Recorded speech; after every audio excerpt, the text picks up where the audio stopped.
Hello, everybody, and welcome to Fearlessly Authentic. I'm your host, Jody Harrison Bauer, and I'm so happy to have you join us this week with my amazing guest, Pattie Ehsaei, and I'm going to introduce her in a few minutes after I just welcome you all. And if you are new to the show, this show is about educating, empowering you, entertaining you a little bit, and inspiring you so you can go out into the world and live your most fearlessly authentic life. And that is very important to me. And I know it is important to Pattie as well, that you go out there and you are living the life that you deserve, you desire, and you're standing in your truth and you're not taking any BS from anybody. So we're going to learn a lot about that today. And just to remind you that you can check us out anywhere at Jody Harrison Bauer. That is my name on all social platforms. You can check me out on YouTube. Please remember to rate, review, and subscribe on all streaming podcasts because I love to hear from you. We have a 5-star rating and there are over 100 countries listening to this show right now as we speak. So I'm very excited about that. And I think that is it. Oh, I wanted to mention something very, very quickly about a product I've been using. And it's been a product I've been using for about a year now, and it's called Wellbell. And it has honestly changed the integrity and the health of my hair. It takes a while to see results, so you have to be patient. But if you are interested in trying it because your hair is thinning, it's not growing, it's just, you don't like the texture, your nails aren't growing, you want to feel better in your skin, this is a great product and you can get 10% off with my code Jody10. So go to Wellbell, that's WELLBEL.com. It's backed by science, by Dr. Dan, and I promise you, you will not regret trying this product as long as you can stick with it because consistency is everything. So on to my wonderful guest, Pattie Ehsaei. Welcome to the show today, Pattie. Thank you for having me. I love being on with you. Thank you. Thank you. Pattie's had a very busy day, so I'm grateful for your time. And for those of you who don't know Pattie, I'm going to introduce you so you have a little background on her. Known as the Duchess of Decorum by the way, Pattie, we need to update this because you are up to 976 or 974,000 followers. That 976.1, but who's counting? Followers on TikTok at Duchess of Decorum, and has established herself as one of the leading financial experts in the space. Pattie's TikTok teachings on female equality in the workplace, financial literacy, which is not something I grew up with. We didn't even know that word. None of us did. Back in the old time world. Workplace decorum and financial independence for women have over 6.1 million likes, answering questions such as, how do I maintain financial independence in a relationship? How do I make and keep a budget? How do I maintain my power in the workplace? How do I ask for a raise? Things that are a little scary to ask for. How do I navigate male-dominated industries? These are the types of questions that Pattie provides real and honest answers to that keep her fans begging for more. A lawyer by trade and currently a senior vice president of mergers and acquisitions, lending for a major national bank, Pattie is the perfect example of tough but fair, and believes that success comes from information and empowerment. So, you know, your bio is so impressive. I'd like to know why somebody with your background wanted to start a TikTok account. Well, you know, not everybody knows what my real background is, right? So everyone thinks, oh, you know what? She was born with a silver spoon in her mouth, and it couldn't be further from the truth. I grew up in a very underserved area. You know, I was an immigrant. I moved here when I was 7 years old. I didn't speak a word of English. So everything that I talk about is things that I struggled with, right? And things that I think that people need to know that their parents don't tell them, especially in underserved or immigrant families, because we just don't learn that stuff because we're just trying to make it, right? We're just trying to keep our head above water. And for me, I was lucky enough to be able to, go to law school and have a successful career. And I did a lot of work with big brothers and big sisters. And I was also a big sister in the program. And right before the pandemic hit, I was scheduled to speak at a few of their events. And when the pandemic hit, everything shut down. So I had all these great ideas in my head and I didn't have a platform. And at 2:30 in the morning, I woke up, I was like, oh my God, I'm going to make videos. So that's really how it came about. And voila, you went viral. You found yourself as now, not only as an attorney and being in the financial world, but now you are a content creator. I know. Can you believe that? A TikTok content creator. Right. At the age of 51. Right. Because at the time when you were creating that content, there were still not a lot of people over the age of 45 on TikTok. No, I mean, not even close. I'm telling you, I started my TikTok channel when I was 48 and a half, really. Wow. And and there was nobody really like me. Everyone was just these young people dancing and, doing crazy things. So it was really interesting in the beginning. I love your story because you are, people do view you as, oh, she has her act together, and they don't know the struggle of coming here. And, I know the whole story, your father didn't have a job. You didn't, like you said, you didn't speak the language. Right. So for everybody listening right now, or if you have a friend who is an immigrant and is struggling, like there is an opportunity for you. You just have to make it, right? And that's a lot of what you talk about. You're a no bullshit kind of girl. Sorry, I'm just getting straight out there like that. And you never play the victim. You don't believe in that. No, I never play the victim. And I think one thing that it came about the other day was I don't ever live in reality. When we were talking about me getting a show and I posted on TikTok about being rejected over and over again for TV shows. And it was a very vulnerable time for me. This was, last week, and I posted about it. And one of the reasons I post about it is so other people can learn from my experiences, because I know there's so many other people out there suffering from the same thing, being rejected over and over again. Right. But I think one of the most important things that we need to really think about when we come from an underserved background or when we're struggling is that you can't live in reality. People have told me, Pattie, you'll never get that show because, you don't have the news credentials. Okay. Who are those people? I'm going to beat them up. Believe me. Now. Yeah. Because you don't have the news credentials. Right. But, and I always say, I don't live in reality. If I lived in reality, I'd be working at the Walmart in Colorado Springs. So that never is something in my mind. I always think past reality. Reality has never stopped me. And all the jobs I've gotten, I've never, ever been qualified for, Jody, ever. That's very interesting, because you do talk about that on TikTok as,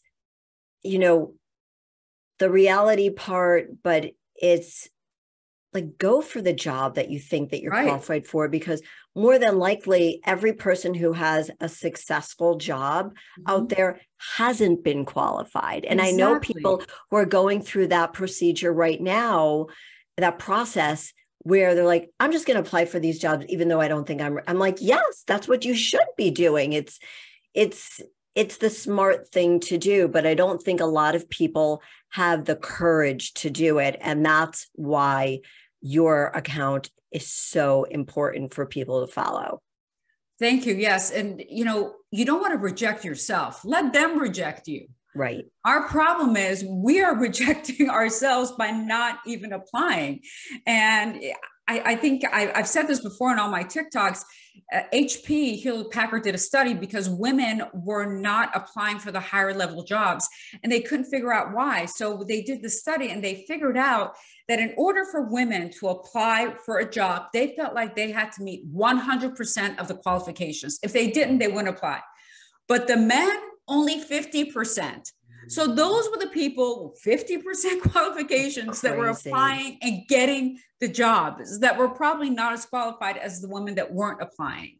So apply for the damn job, because more than half of it is just applying and acting as if. And I always look at those things as you have nothing to lose except maybe your ego, and just, you know what, girlfriends, put the ego aside, apply for the job. You never know what's going to happen, because it's always those scary times that get us to where we want to be. So I want to talk about you. You were on GMA 3. You were on there this morning. You've been on there 3 times, GMA 3, and you were on there 3 times. Yeah. So the first time was in September. And then we're going to talk about workplace decorum, because that's what you really started your account on, is workplace decorum, how, and we're going to go through a lot of those things. Sure. Can you touch on the story that's been making headlines like over the weekend? Yesterday, I was reading all about it. Sure. Yes. I've been asked this question a lot. So the story is about Amy Robach and TJ Holmes.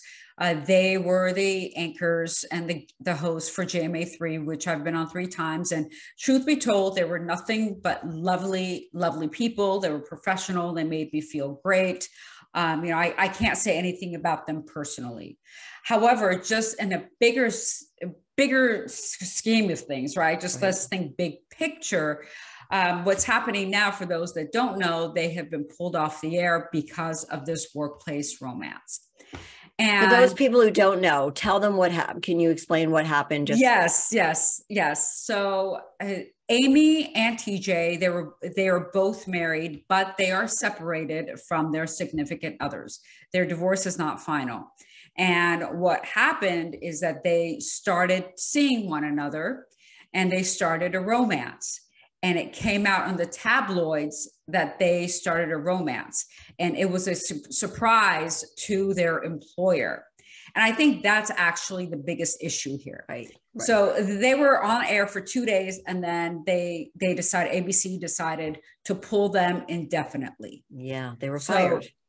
Not yet. Oh, okay. Just pull them from the show for now. They're pulled from the show for now. Okay. Mm-hmm. So I think ABC is trying to figure out what they're going to do. Mm-hmm. However, the bigger issue is that you really should not shit where you eat. Absolutely. My dad always told me that. Yes, it is not worth it. I don't care how in love you are. Things will go sour. Find somebody else to fall in love with. Now, let's say that you just can't help it. You fell in love at work. Okay, let's just say worst case scenario. The way to handle that is to go to your superiors and say, listen, we have fallen in love. We want you guys to know, because we don't want there to be any surprises. How would you like to proceed going forward? Right. Because what most people don't know is that before the story ran, Daily Mail contacted GMA. And Daily Mail asked GMA, hey, we're going to run this story. GMA went to TJ, I believe, and TJ said, no, there's no truth to the story. Yes. So then GMA came back to Daily Mail and said, there's no truth. And Daily Mail said, oh, yes, there is. Here are the pictures, and decided to run it. That's the story that I hear. Again, I don't know that to be, 100% fact, but that's from what I hear. So GMA was completely surprised and taken off guard, and now they're pulled off the air. And I don't know if there's a way for them to come back, which is very unfortunate, because these two are legitimate journalists. Right. They have worked their butt off. They've started from the bottom, and they've worked their way to where they are now. And now, their careers could be destroyed. And this is something you talk about often is, don't shit where you eat. Yes. And it's just, why is that so, well, we see why it was so detrimental, but always go to the head of the company and let them know first. Yes, let them know first, because, and here's why it's detrimental, and here's why they don't like it. What if you break up?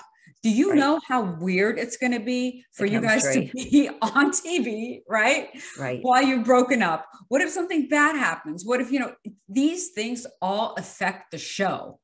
And at the end of the day, they have to protect the show. And they have to, and any organization has to protect the company. So that's why it's a horrible idea to begin with. Thanks for touching on that, because I was like so surprised. And I remember I wrote a note to myself that I needed to ask you about that because you were on the show. A new thing that's happened in your life, and then I promise we are going to get into everything, is that you have your own podcast now on Fireside. Yes. Is it a podcast or? No, it's a show. It's a show. It's show. Yeah. It's live and it's on Fireside, and it's really great. Fireside approached my managers and said that they wanted to do 8 episodes with me. So yeah, we tackle, everything from never date a broke dude to having you on, which was great. How to live an authentic life, why prenups are necessary. The next couple of topics are going to be actually what we just talked about. Don't shit where you eat. Yeah. And also how to get through the holidays, which is so hard for most people. So yeah, I'm really excited about the show. Well, congratulations. Thank you. Everybody listening, we'll give you all the information before the end of the show. So let's get right into it. Okay. The first thing, and you just mentioned it, never date a broke dude. Mm-hmm. Okay. That seems so obvious, but so many women do it, myself included. I've done it. Me too. Okay. That's how you know. So tell us why we shouldn't. I know why we shouldn't, but tell these women who are with a broke dude why they shouldn't. Here's why you shouldn't. And I always preface it by saying, if you are a financially independent woman, if they're two broke people, then you're just two broke people, right? Right. But if you're a financially independent woman, the reason you never want to date a broke dude is because this is a path to heartbreak, and this relationship will not last. And here is why. In the beginning, everything is great. You have your love goggles on. The sex is great. The chemistry is great. You couldn't care less about whether he pays for anything or not. You're like, you know what? I got it. Money. I got it. Yeah, right. I got it. I have the money. I'll pay for that vacation. I'll pay for dinner. I'll pay for movies. You just sit there and look pretty, right? So that's really the way we are in the beginning. However, after a while, those love goggles fade. And what will happen is you will come home one day and you will see, this is what happened to me. You will see your broke man on the couch eating Cheetos while you've been out there, watching TV, while you were just out there busting your ass. And I'm walking in with like a handful of groceries, right? And I'm seeing this guy just chilling, just eating Cheetos, like, hey, babe. I'm like, oh my God. And that becomes so unattractive. And you will lose respect for this person. Now, you may try to say, hey, you know what? I think you should start contributing. But newsflash, that's not who this guy is. Because if he were this person, he wouldn't let you pay for everything to begin with. This is a person that's perfectly happy sitting on his ass, having somebody else pay for him. So at that point, the relationship is going to fade. The attraction is going to fade, and you will break up because you've lost respect for him. And the resentment builds incredibly. Oh God, yes. So much resentment, right? I used to look at him and I would just see, like, looking at him, I wanted to throw up. I know. Just looking at this guy. Yeah. And this was somebody you adored. This is somebody like, oh, I love him. This is okay. It works. I could take care of him, all that stuff. So, okay, ladies, that is why you should not date a broke dude. Yeah. When you hang around bums, let's talk about that. Yes. My mother used to always say, you sleep with dogs, you get fleas. And it couldn't be further from, the truth is just so amazing that she said that to me. And it's every person that you hang around is either going to add to you achieving your dreams or detract from you achieving your dreams. Okay. So if you're hanging around bums and losers all day that are not doing anything with their lives, that's who you will become. Because the law of attraction. The law of attraction, that's your environment. That's what you see. That becomes normal to you. Okay. Yes. However, if you act and are with successful people, that is what you're going to see. You're going to see them hustling. You're going to see them busting their ass. You're going to talk about investing. You're going to talk about saving money. You're going to talk about starting a business. So just from the mere fact of you're in that circle, you're going to become better. So yeah, whomever you hang out with, that is your future. It's like the level up song, level up. And, when I used to play tennis, and golf back in the day, I always wanted to play with better players because I know that would improve my game. So it's the same thing. If you've ever played a sport or anything, your coach or your friends who are playing that will always say, it's time to level up and it's time to go play with people who are better. That is the only way you improve your game. Same thing. It's why you don't want to hang around with bums, because you will become a bum. They will pull you down. 100%. That's everybody who you're surrounding yourself with. And to your point, I was just going to, my mother was a champion in ping pong in Iran, and she refused to play with people that weren't as good because she would say they're going to ruin my game. Right. Wait, do you play ping pong? I used to, not anymore, but yeah. That's a really hard game. But people don't understand how much of a workout it is. Like, you're sweating. It's really hard. It's really hard. I'm terrible at it. Terrible. Yeah. One of the posts that I really love, and I have a lot of them written down over here, so I have my cheat sheet over here, is you talk about, as I said at the beginning of the show, not only financial things, but you talk about personal things as well. So one of your posts was about divorce and that it's not the last resort. Right. Can you get into that, please? Sure. Yes. I mean, I've never been divorced, but I have been around people that have been divorced. And one of the problems is that women are taught that divorce is the last option, that we need to stick around in this marriage until, everything falls down around us. And then that's when we could think about getting a divorce, right? That's what happened to me. Yeah. And that's just inculcated in our brains. Mm-hmm. So this guy can do anything or everything he wants. And we're just like, okay, well, divorce is not the last option.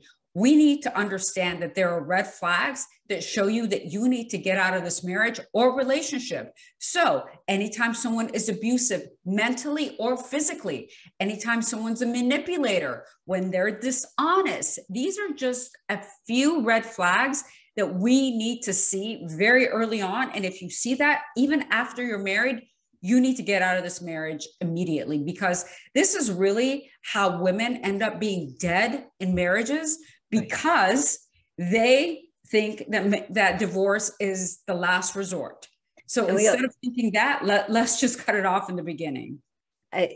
That's a powerful statement. And I think, from somebody who was divorced and had little kids, I kept thinking, okay, I'm going to wait until my daughter's 15. I'm going to wait until she's 18. Yes. Maybe I could wait until after her bat mitzvah. Maybe I can wait. And here I am.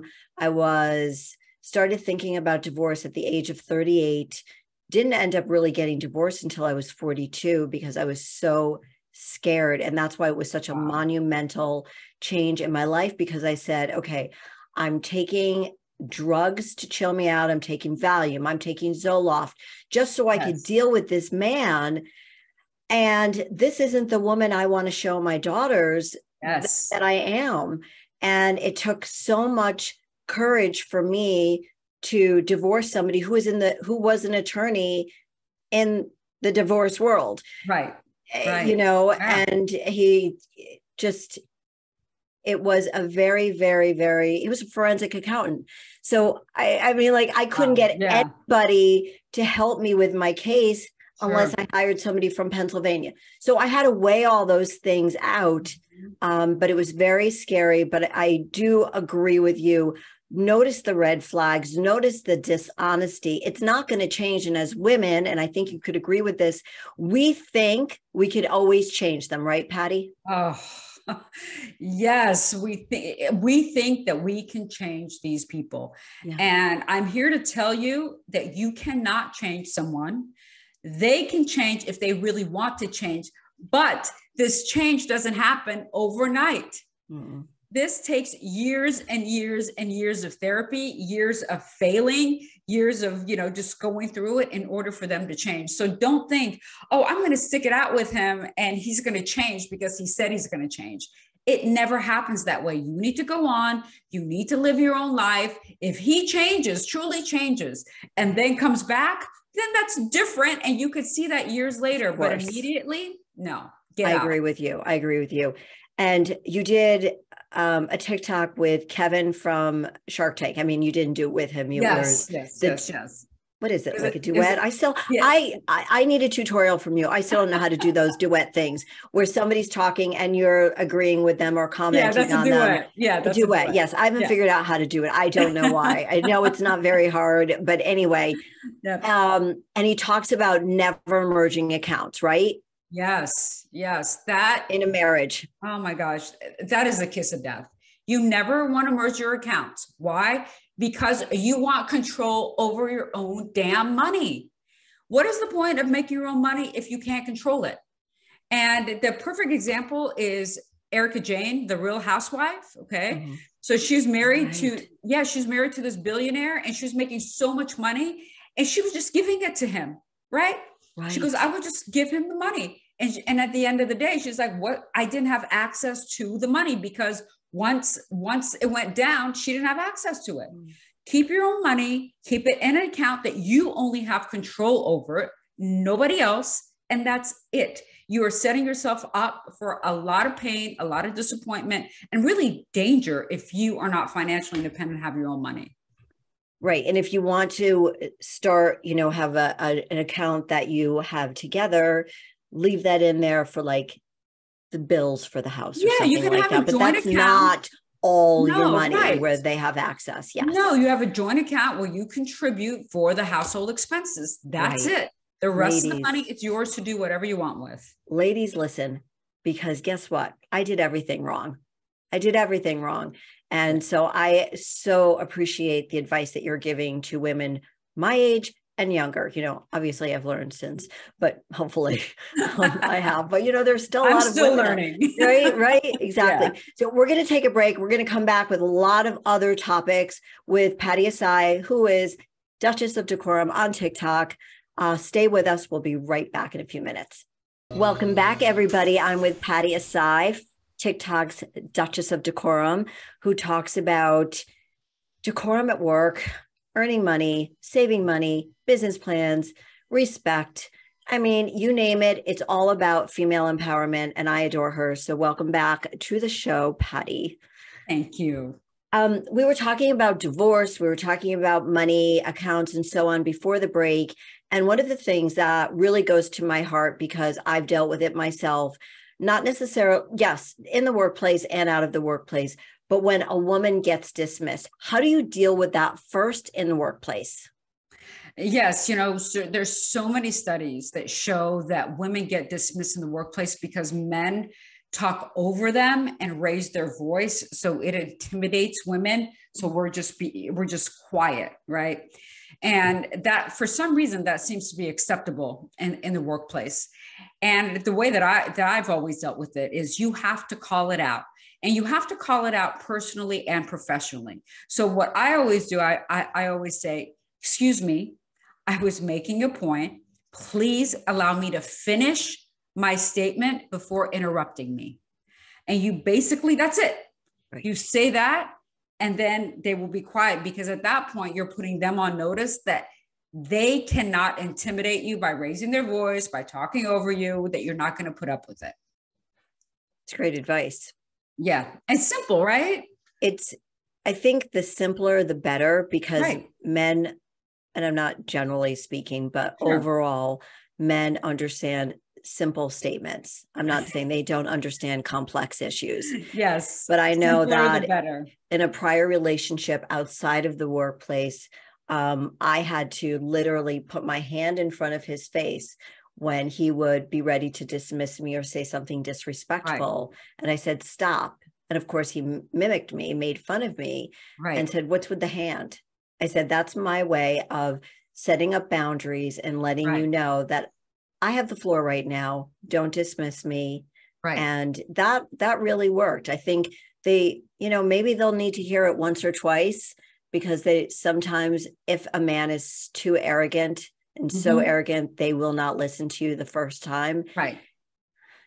And I'm sure you've seen that happen, and I'm sure you've had it happen to you, right? Yeah. And often. at the beginning, did you kind of crawl into a ball and say, oh, okay, and you quiet down like a little kitten, right? Yeah, for sure. When I was younger, you don't Yeah. have the same confidence. And that's why I always say you don't really come into your own until you're about your 40s, right? Right. And Yes. when I was younger, I just didn't have the confidence, and I would say something, and someone would interrupt, and I'd be like, you know what, they're probably right. And it wasn't until I would say probably my mid 30s when I made a comment that was dismissed. And later on, when we were with the client actually said, I do want to work with you guys, but you didn't address X, Y, and Z, which is what I said we should address in the meeting. And they completely forgot about it. And they were like, no, that's stupid. We're not going to talk about that. So at that moment, everybody looked at me. And at that moment, not only did they know that I know what I was talking about, but I was like, this will never happen again. That I know what I'm doing. My comments and my opinions have value, and I'm not going to let anyone ever dismiss them again. So to a woman who's in her late 20s, early 30s, and she finds herself in that situation, her knees are shaking, her hands are shaking. She knows she's got to speak up. Any advice for her? Speak up. I knew no you were matter say that. how scared you are. Thank you. I don't care that. how much you're sweating. I don't care how hard your heart is pounding. It doesn't matter. You need to get out of your comfort zone and speak up. And here's why, because it takes practice. It doesn't happen the first time. The first time I did it, I was scared to death. The second time I did it, I was scared to death. It didn't take until probably the 30th time I did it to where I started to feel a little bit more comfortable doing it, right? It's a muscle that you have to practice, right? Because as women, we're not used to doing that. That's a very good point. Yeah. So speak up. It's not going to be comfortable. It's not going to feel good. But as you do it, it'll get easier. Practice makes almost perfect, but we're always evolving. Yes. Business plans. So let's just say there are a lot of young women out there right now that maybe started new companies during COVID. Mm-hmm. They didn't want to go back to the corporate world. Right. They're struggling. Yeah. What is the most important thing somebody needs to know about creating a business plan? Sure. So a business plan needs to tell me who, what, where, why, and how. And all of those things have to equate how someone is going to get their money back when they invest in you or when they lend to you. Because in the beginning, you're going to need money. That's really the problem, right, of starting a business. You don't have the money. So you got to get people to buy into giving you money, whether it's the bank or whether it's investors, right? So here is my suggestion. Unless you have an MBA, mm-hmm. you will not be able to put together a business plan like it really needs to be put together. And I'll be honest with you, I don't know really how to put together a business plan the way it should be put together. And I see one every single day, right? I'm in finance, right? So there's certain things that first you have to know what you're good at and what you're not. I think that's the first key into any business that you do. Know what you're good at and know what you're not.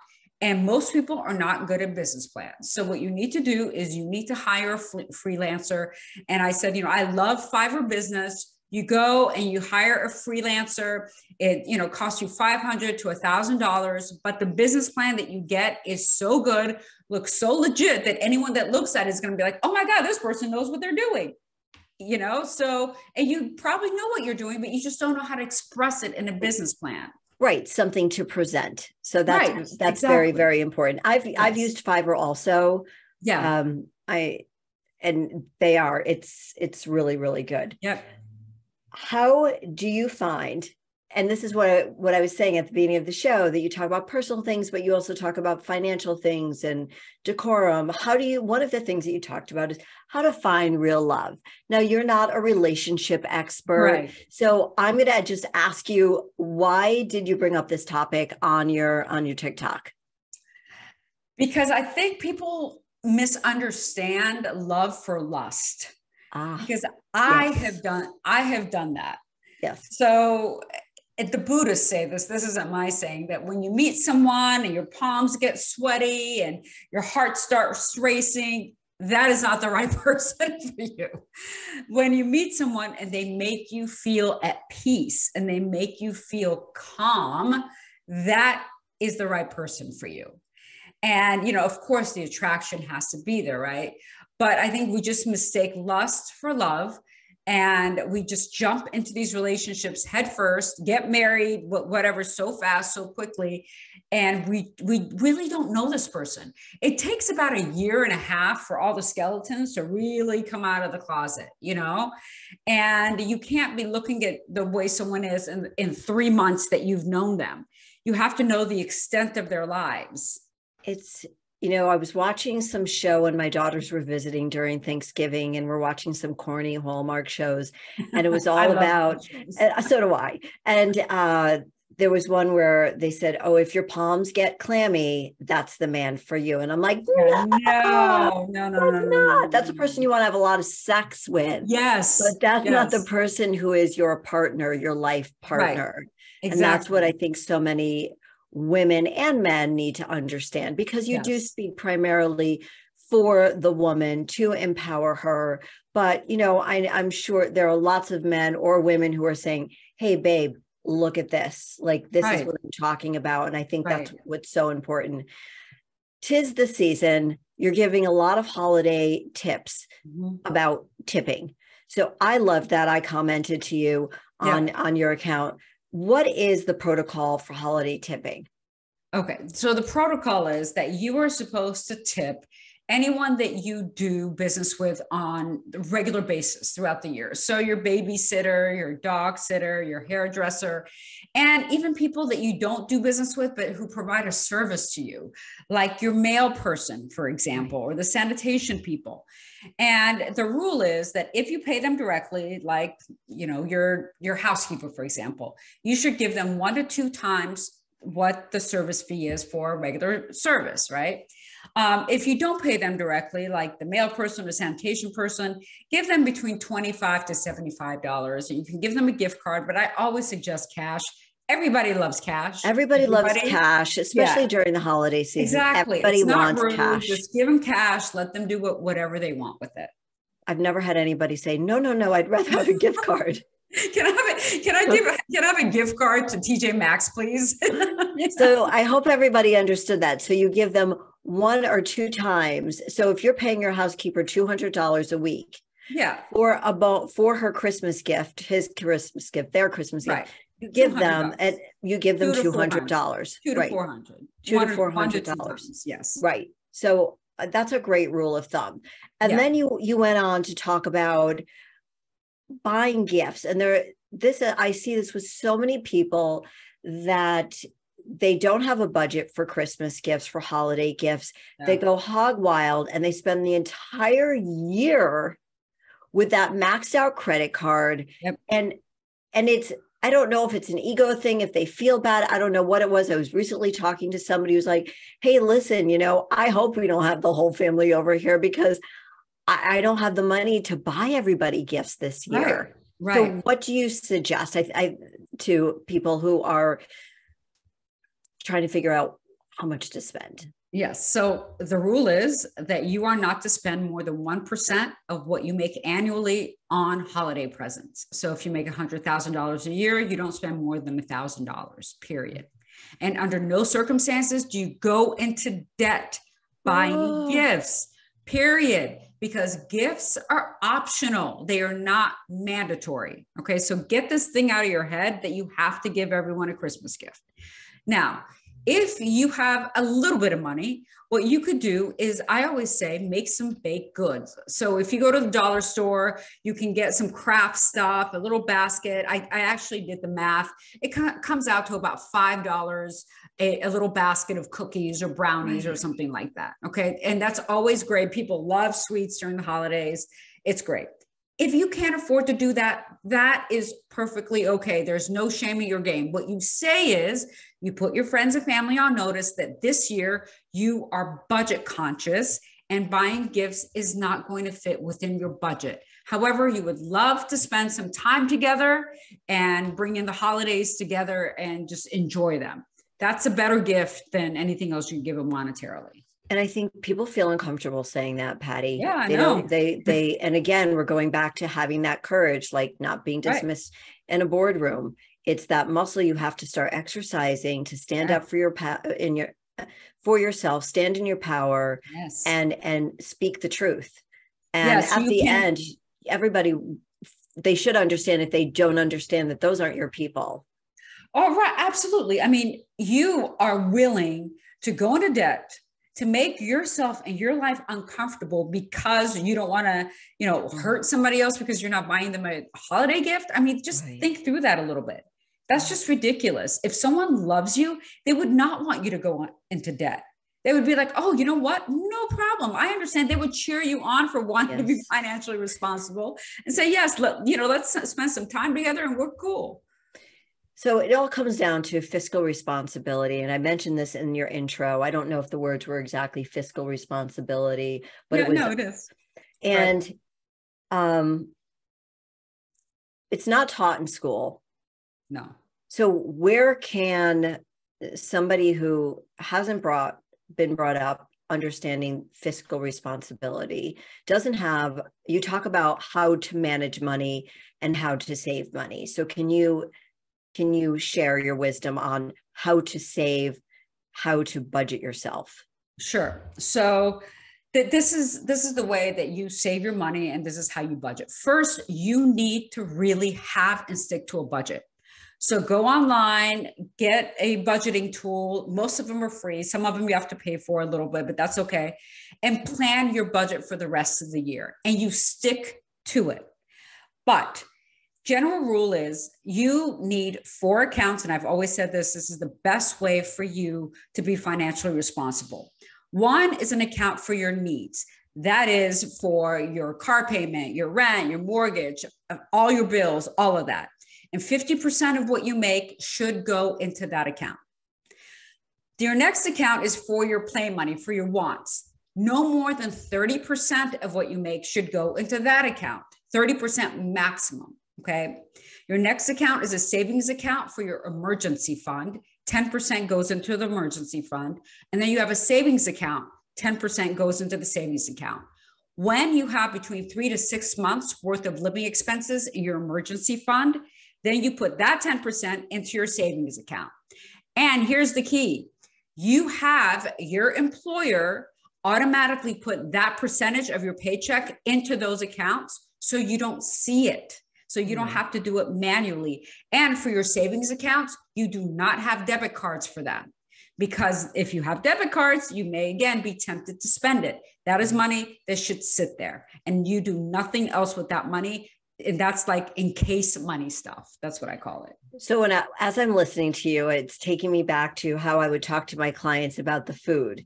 So it's what percentage of protein, how much protein you need, what you shouldn't be eating, this percentage, that percentage. So if you want to have a fit and strong and firm body, these are the things that you do. Yeah. And guess what? The common denominator to what I talk about in fitness, what you're talking about financially, is discipline and consistency, right?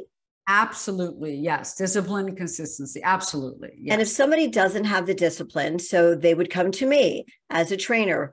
Who can they seek? Is there a place? Is there a website where you would suggest people can go to be held accountable if they have a hard time having that discipline for themselves? Yes, there are. I mean, I don't know about the exact websites, but there are financial planners that will do it for you pro bono. Mm-hmm. So go online and see and look for pro bono financial planners, and then they can tell you exactly what to do. But at the end of the day, Jody, just like right, it's you that has to do it, right? Someone can tell you how to do it, can show you the path, can show you everything. But if you don't do it at the end of the day, there's nothing anyone else can do that can help you. Yeah, it's on you. Is it still the right time to ask for a raise? I know you talked about that back in the fall, I think. Yes, it's always the right time to ask for a raise if you believe that you have contributed to the organization and you deserve it. Okay. So A lot of people go into their boss's office and say, I want a raise. Well, why do you want a raise? Well, because Jody makes more money than me. That is a horrible reason to ask for a raise, okay? Right. No one's going to give you a raise based on that. What you have to do is you have to go in with a list of accomplishments that you've had over the past year. And if you can quantify them, great, quantify them. So for example, you can say the projects that I've worked on have increased the profitability of the company by 10% or X amount of dollars. Be prepared. Right? Mm-hmm. Be prepared and do research. So go online, go to glassdoor.com, go to salary.com. There you'll see the salary range for someone with your level of experience in your marketplace for your job. And then you'll see where your salary falls into. So for example, if your salary is in the 50th percentile and you're an above average employee based on your accomplishments, you have a leg to stand on. So you go in and you say, based on my accomplishments, my work ethic and everything I brought to the company, my salary currently is at the 50th percentile, but I'm an above average employee. So I'd like to be at the 75th percentile, which is X, and you have the data to back it up. Have you ever asked for a raise?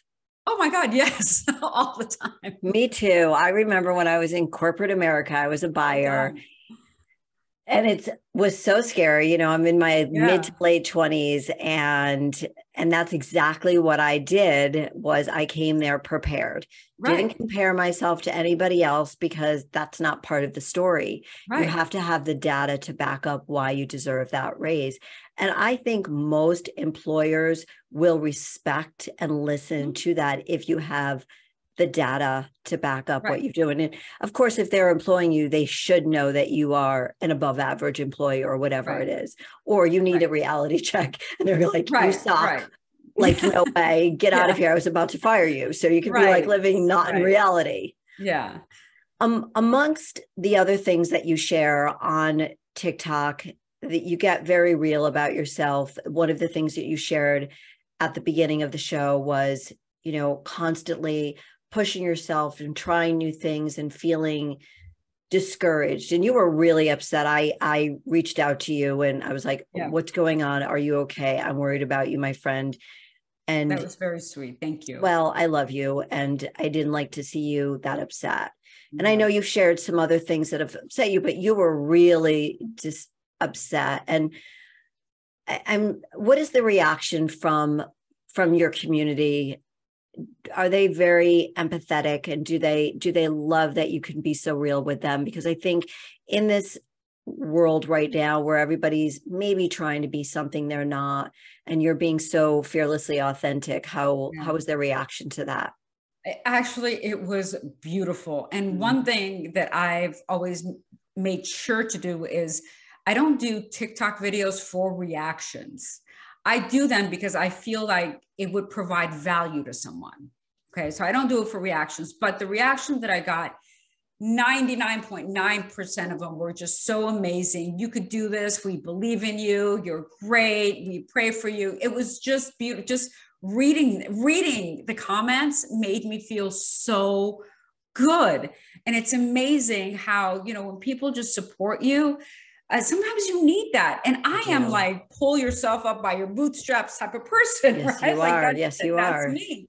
But we all need encouragement sometimes. And that encouragement really, really helped me. And it was just beautiful.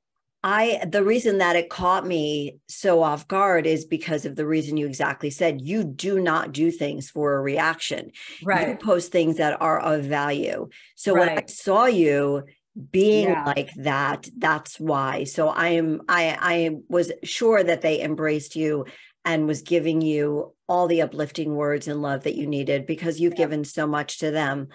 And so thank you for sharing your true feelings and for sharing your skincare, the things that you do to make yourself feel beautiful and look beautiful. The microblading. Yes, and the microblading, and being so honest about those things, because women need to hear that you are a real person, that you're just not this robot who is just, and you don't come off that way anyway, but a lot of women and men might regard you that way. Well, she's just got her shit together. No, like, this is what I do. I don't have eyebrows.